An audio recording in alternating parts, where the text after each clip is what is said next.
Okay, The Fate of the Furious. If you've seen enough of these films, you kind of know it's here's your new location, exposition, action sequence, new location, rinse and repeat. This one, what they do is kind of neat, is when they actually show the new city, they actually write the name like in the water as they're doing like their overhead shot. And I'm like, oh, that's clever. It's different. So if you've seen pretty much any of the trailers for it, you know Vin Diesel's character, Dominic Toretto, turns bad. Why? It's an incontinuity reason. This film tries to use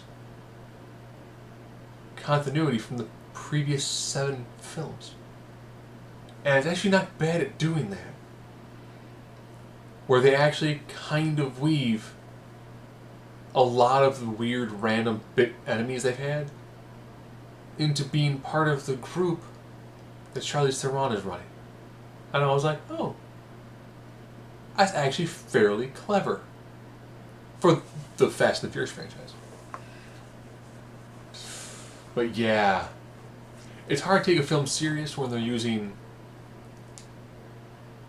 like wrecking balls, submarines, driving high performance vehicles on ice, nuclear weapons. I mean, someone just threw a list of like vehicles into like a bingo machine, and tank, Russian sub, snowplow, missile launchers. Yeah. Opening sequence, finale. Probably finale. What's opening sequence? Muscle cars, wrecking balls, wicked explosions. I'm amazed they got people like Helen Mirren to be in something like this. But her part actually isn't that bad. And I will be honest, if they do a spin-off and it is Jason Statham's character, is fantastic in this. You can tell that either they gave him very little script or they just went, that's an awesome take, we're keeping it one day. He throws in the right amount of comedy.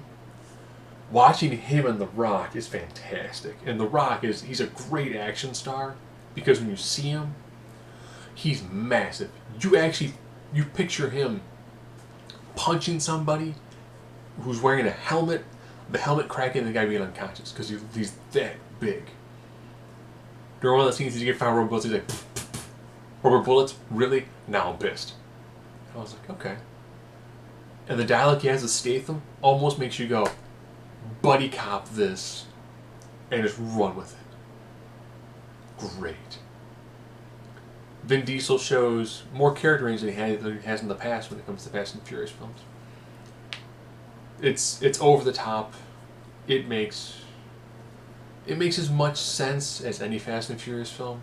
I'm glad that they went through continuity, and it's like, oh, this random guy we fought here in like the 3rd film, yeah, what's this? Oh, that random guy in the 4th film, it's this. Oh, you just made like a list of everyone who was in the previous films. Well, not from 3 because they had to skip 3. Like all these people from the previous films. This is why we face them, and this is why this person's pissed off at us. Oh, and every now and then, Kurt Russell, just a little bit. That's what films need now. If Guardians of the Galaxy 2 taught us anything, it's Kurt Russell is salt. A little bit really, really brings out the flavor. Too much ruins the taste.